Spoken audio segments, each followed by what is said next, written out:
The scene opens as a high school student, named Claire McClaskey, sets up her camera to report on a topic that many students detest: detention. To give her audience more in-depth coverage, she decides to interview the actual students who are in detention one by one. First up is Brooke Cabot. She is the actual definition of the mean girl who listens to none other than herself. The reason why she ended up in detention was that when one of her teachers tried to flirt with her, she made sure that he never did so again. Her dealing with the teacher in her own way mindset landed her here as a consequence. Next is MJ. She was making out with her boyfriend when they both got caught. Same as Brooke, MJ also thinks that detention does nothing when it comes to rehabilitating someone, and is only a means of annoying students. Next is Greta, who only ditched her chemistry class because she wanted to help one of her hockey teammates. An argument almost breaks out among the girls, but the teacher intervenes and asks Claire to hurry up instead. One thing is clear from this interaction, and that is that all the girls belong to different social groups, some even despising each other. There is one girl that hasn't spoken since the interview started. Claire tries to get her attention, but there is no response from her. Brooke reveals that actually, she is a new girl who only broods all day and never speaks much. There are even some rumors about her that she is a devil worshipper. Just at that moment, the camera reveals the new girl standing right behind Brooke and staring right at the camera. Unlike what Brooke had claimed, she appears to be rather friendly and introduces herself as Jules. It's already clear that she is the oddest in the group.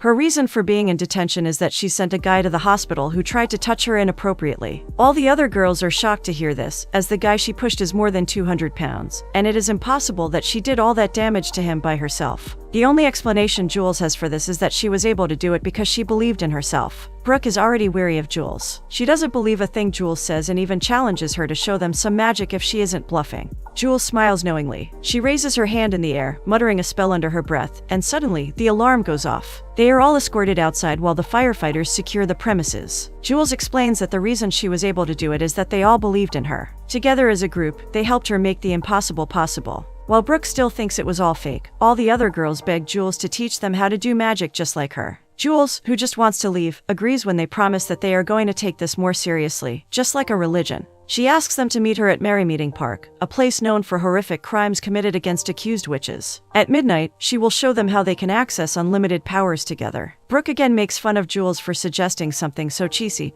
but nevertheless, Jules ignores her and leaves. It appears that Brooke and Claire won't be going. Brooke doesn't believe Jules, and Claire is the perfect textbook example of a good girl who does everything that her parents tell her to. Later at home, for the first time ever, Claire sneaks out without letting her parents know. Claire feels guilty and it almost feels illegal to do this, but then again, people commit worse crimes than this, so it's all good. That's what she tells herself. As Claire is walking alone on an empty street, Brooke jumps in front of her out of nowhere and nearly gives Claire a heart attack. Both of them are surprised to see each other when both of them implied that they wouldn't be coming. Beyond the surface and all the rumors, Brooke isn't a terrible person. She tells Claire that her parents got divorced, and all the money her mother got out of the settlement was spent on liquor. Claire feels sorry for her, but Brooke lets her know that it's okay now. Greta is passing by in her car when she sees them both walking to the park and offers them a ride. They are finally here but are disappointed to see that there is no one. Out of nowhere, Jules appears and announces that they are late. They need to get on it as soon as possible. Quickly, Jules makes a pentagon on the ground with salt. Greta points out that it looks satanic, but Jules assures them that their pentagon is different.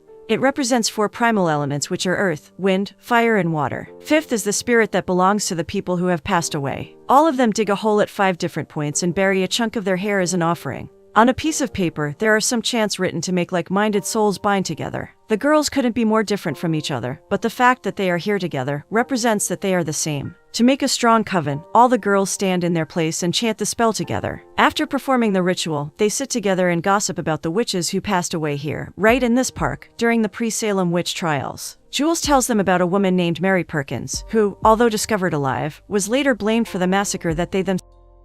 Just as they are talking, a woman's scream in the distance grabs all of their attention. They run to the site where they buried their hair and are horrified to see that they are no longer there. Someone dug their hair out and stole them. Although the girls are terrified, Brooke mentions that this is why they came here. This only proves that their ritual worked. Later in school, Claire ditches her usual group of friends and goes to sit with Jules, who is eating alone. MJ is also here, and it appears that she is still shaken up by what happened last night. She suspects that someone might have stalked them and stolen their hair just to mess with them. Jules takes out the paper with the spells on it and begins to look for some explanation, when MJ's boyfriend, Darren, and his best friend, Jason, sneak up on them from behind and snatch the paper from Jules's hands. Darren is pissed at why MJ would sit with them rather than him. Greta comes from behind and single-handedly manages to take it away from him. Before leaving, Jason inquires if Claire has done the trick homework, but she reveals she hasn't. He too, just like Darren, leaves, disappointed. Unexpectedly, Brooke, who was a skeptic before, also reveals that now, she too, believes that their ritual worked, rather than MJ's stalker theory. Now, to seal the deal, they have to perform the second ritual, which is commencement.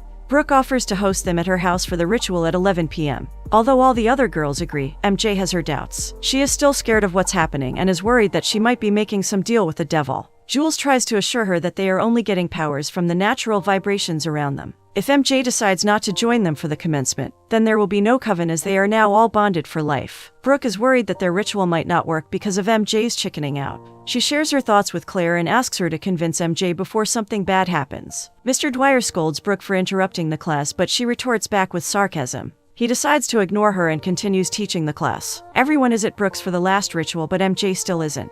The ritual is about to begin when there is a knock at the door, and it's revealed that MJ has finally decided to join them. Seeing MJ, everyone takes a sigh of relief. With her here, they sit in a circle and start chanting the spell. The chanting ends and they wait for a sign, but the only spooky thing that happens is the flickering of lights. It's quite underwhelming for the girls as they had expected something more. Greta suggests that they should test their new powers, and Jules tells them that it's quite easy. They just have to come up with some mantra and focus their energy on the center. Again, all the girls sit in a circle with a book in the center and repeat their own mantra to levitate the book. Nothing happens. The girls are disappointed, but Jules still hasn't given up. She tells them to believe that the book is already in the air, and when the girls start to chant the mantra with this mindset, the book actually begins to float in the air. Once they accomplish this, all the girls look towards Claire, who has no idea what's about to happen to her. Now they all chant the same spell, but this time, for Claire to be lifted in the air.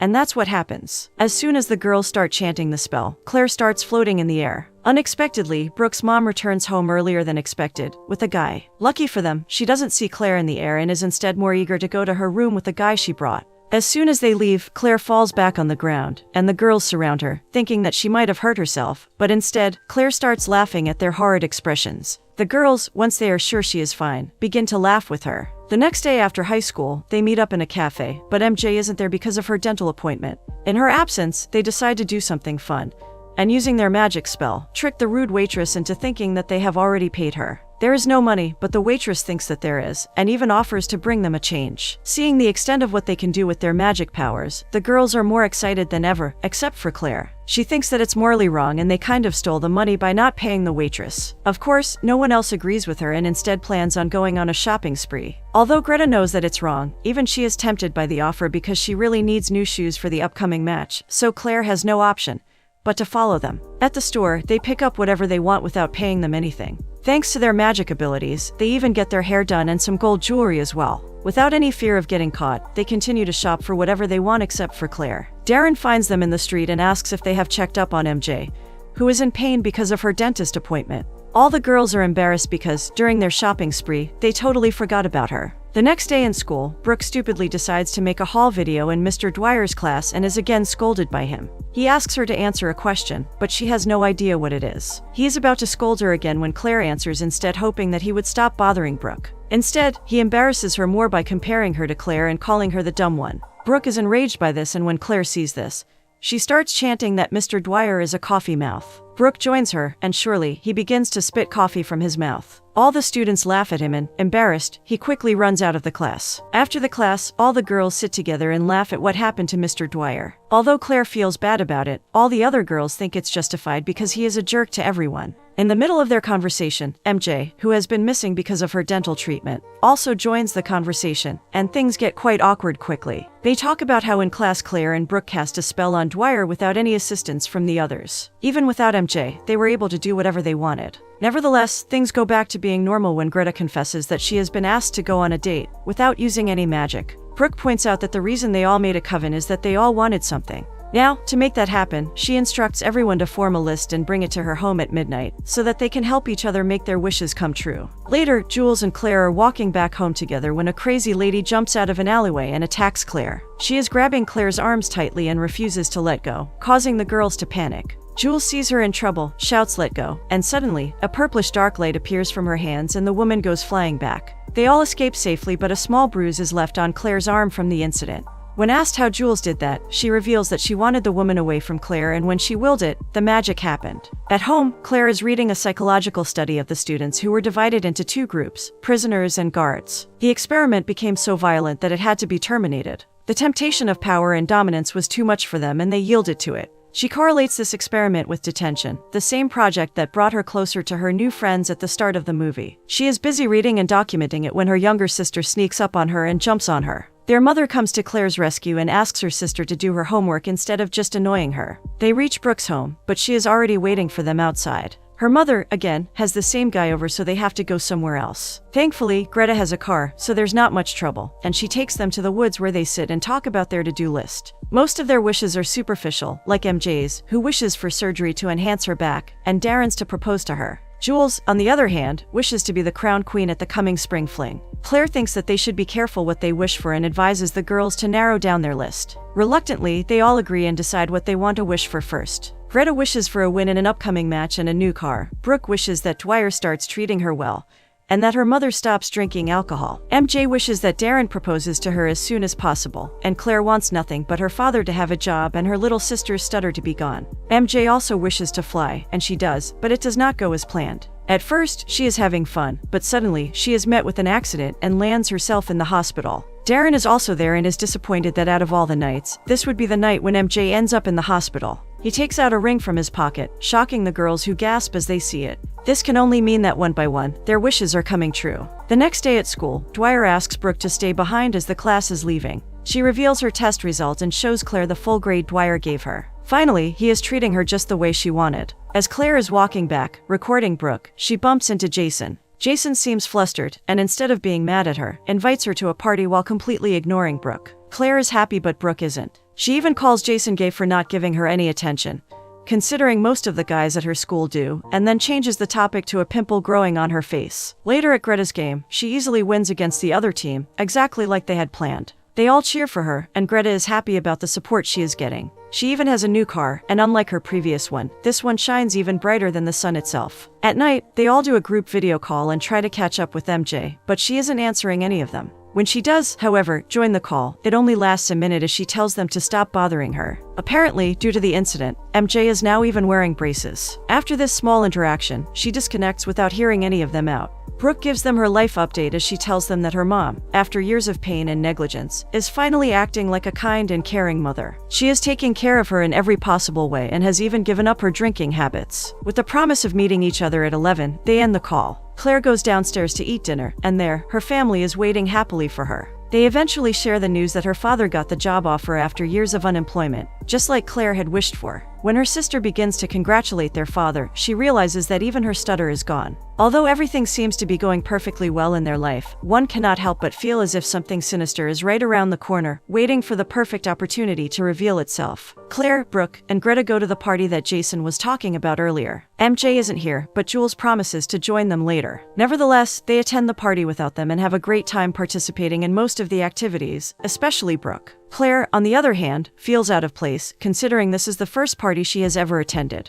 Jason finds Claire standing alone and starts a small conversation with her. Brooke, seeing them together, also inserts herself into their conversation, changing the topic completely. Greta and the guy she is seeing, Brett, also join them. Everyone is having a great time, even Claire, who is finally able to mix with the crowd. She goes to look for Jason in a forest, when she sees Jules descending from the sky on a broomstick. This is what MJ was missing, a broom. If she had one, she would have never had an accident like she did. Jules and Claire go to meet up with the rest of the girls, but Brooke is nowhere to be found. They look for her and eventually see her, but to Claire's dismay, she is seen making out with Jason. Claire is pissed, and rightly so. Brooke knows she liked him but still did that nevertheless. The next day, Claire and Jules are pulled out of the class, as some detectives are here to meet them. They don't understand what is happening, and it turns out that they are here to investigate the shopping spree girls did a few days back. The cashier is confident that they paid, but the security footage clearly shows them walking out without paying anything. This has baffled them, and they are here to see if the girls have any receipts. They don't. As usual, Claire almost panics, but Jules keeps herself steady and calm.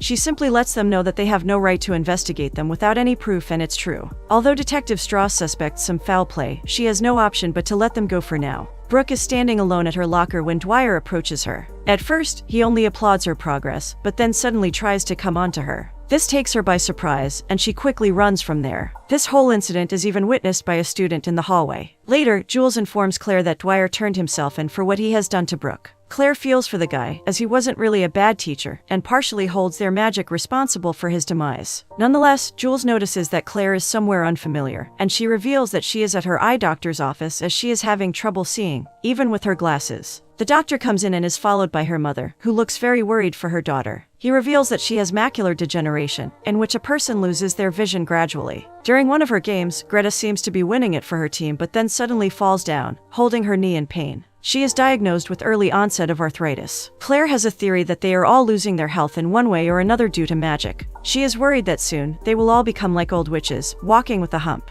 Brooke, on the other hand, isn't ready to let go of the happiness she found by means of magic. Despite Claire's all efforts to stop her, Brooke refuses to do so, as this would mean that she will lose her mother again. She is willing to get herself in trouble even if that means hurting her friends. MJ, on the other hand, still refuses to talk with them, even when Claire brings her homework to her home. Jules and Claire go to visit Greta, who to their shock now walks on a crutch. Her whole life has been turned upside down just because she wished for some stupid things that she didn't even need in the first place. As they are talking, Detective Strauss pulls into her driveway and inquires about the new car she bought. Same as before, there are no transcription receipts, and her suspicion keeps growing. Greta is done with all of this and just asks the detective to take it back, as it is more of a curse for her now. The detective has seen this happening before and is about to tell Claire, but Jules interjects. She asks her to leave them alone, but Claire stops her. She wants to know what the detective has to say and instead asks Jules to wait for her outside. After Jules leaves, the detective tells Claire about a group of girls she knew 17 years ago. Same as them, they kept collecting things that didn't belong to them and it ended badly for them.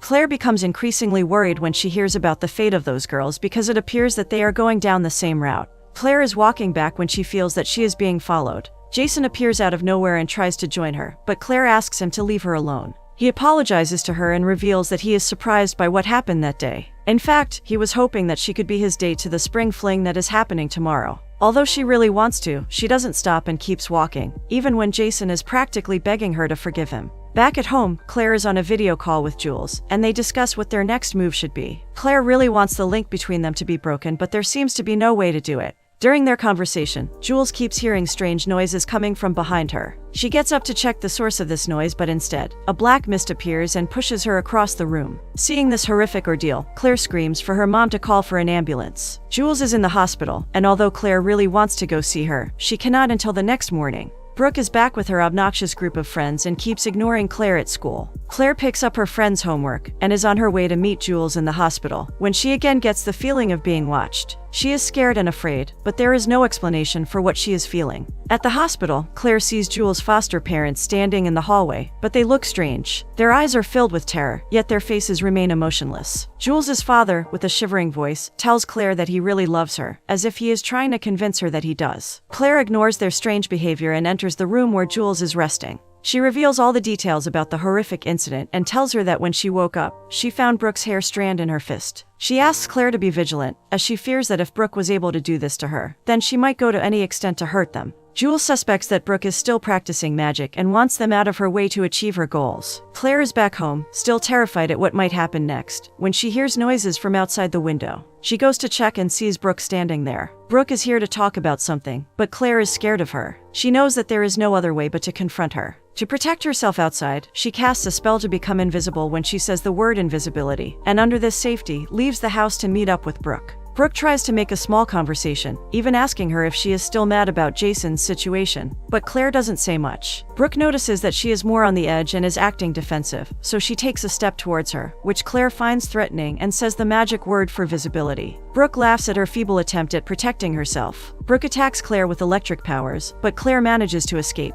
Claire disappears and then reappears, 10 times bigger than her usual size. They both fight some more, and when they are finally done, they sit and confront each other. Claire is mad at her because she thinks she is the reason why Jules is in the hospital, while Brooke reveals that when she woke up this morning, she had a derogatory word written all over her body and thought that Claire did it. Claire realizes that Brooke isn't the one hurting them, but that there is something more sinister at play. Seeing that they have no choice, Claire contacts Detective Strauss for some answers. At the police station, Claire shows Brooke her hair that is turning white, while Brooke has pimples growing all over her body, just like they would on an old witch. Also, Brooke is also directly impacted by their magic, as she is losing her hearing. But the only person who isn't affected by it is Jules. Claire realizes that Jules might be hiding something from them and it is hurting them. They are here to know more about the girls from 17 years ago. The detective tells them the 3 girls passed away while the 2 remain missing to this day. One of the missing girls' pictures is blurry, and Claire asks if there is another one, but the detective reveals that all the pictures she has of her are blurry. Brooke finds this news alarming and suggests that this girl might be Jules. Even though it sounds ridiculous that it's her, they cannot rule out this possibility. To prove this theory, they sneak into the school late at night, with the help of a friend, and manage to get into the school's old records. There, they find the pictures of the missing girl, and to their terror, it's her. It's Jules. To make things worse, she's been there for longer than 17 years. According to school records, she has been befriending friends under different names since 1932. All of the groups she has been friends with met with tragic endings. She also resembles one of the accused witches back in the 1600s. What's been happening to them is finally starting to make sense, but they still need answers. Jules is a hundreds of years old witch who returns to this very town every 17 years and uses the name of her original victims to remain unknown. Claire sees a picture of one of the missing victims and realizes that she knows her. This victim isn't missing, but is still around, and Claire knows where. Back at the police precinct, Detective Strauss has stayed up all night, rampaging through the shreds of evidence, searching for some answers. She lost her older sister just like the other girls, and has been trying to find her ever since. Claire takes Brooke to the same alleyway, where she was attacked by that strange woman. Turns out that Sarah is the same missing woman from years ago. Her face is all messed up and she appears to be guarded, continuously asking if Abby, also known as Jules, is here with them. Once they assure her that she isn't, Sarah agrees to talk with them. She reveals that through the coven, she stays young. The only way to stop her is by not crowning her at the spring fling, something that Jules wished for earlier. Suddenly, she walks in the middle of the road and is hit by a van. They leave the scene quickly, as detectives are already suspecting them. They contact MJ and come up with a plan of taking Jules down. Back at the hospital, Jules is traumatizing her fake foster parents, who can do nothing but whimper in fear and follow her every instruction. Surprisingly, MJ is here to visit Jules. After asking about her health, MJ informs Jules that Brooke and Claire have been missing since last night. Jules is surprised to hear that and advises MJ to keep herself safe. She also gives her a smoothie that MJ promises to drink on her way home. On her way out of the hospital, MJ calls Brooke. It was all part of the plan, to make Jules believe that Brooke and Claire are out of her way. Girls had earlier advised MJ to not eat or drink anything that Jules offered her, as poisoning is her most common method of eliminating anyone who threatens her existence. At the spring fling, the girls, including Greta, chant the spell to make sure that Jules doesn't get crowned. MJ loses another tooth, indicating that the magic is working. The party is almost about to end, but there is still no sign of Jules. Even if their spell works and she doesn't get crowned, the girls fear that then she may come for them. Finally, Jules makes an entrance and surprises everyone. She walks arm in arm, with Jason at one side and Brett on the other. Though this might have hurt the girls before, right now, they have bigger things to worry about. The time has come for the coronation, and the host is handed the envelope, which has crowned the queen's name. Jules is confident that she will be the one wearing that crown, but when the name is announced, all her dreams are crushed. It's some other girl's name, and she walks past Jules, even calling her a freak on her way to the stage. After this humiliating defeat, Jules sees the girls hanging around together, and walks toward them, along with Jason and Brett tailing her. She tries to act innocent, but the girls have had enough. They know the truth about her, and they don't even try to hide it this time. Finally, Jules's whole facade deteriorates, and she starts to show them her true colors. She not only threatens them, but also their families. Hearing her threaten her relationship with Darren, MJ is overcome with anger, and in a fit of fury, she attacks Jules. Jules uses her magic powers and fights her and anyone who comes to attack her. Seeing this as a chance to escape, Brooke and Claire, along with Jason, run to find some safety. Unfortunately, Jules is catching up to them, and they don't have much time left. Moreover, she offers that if they give her Jason, she will let them go.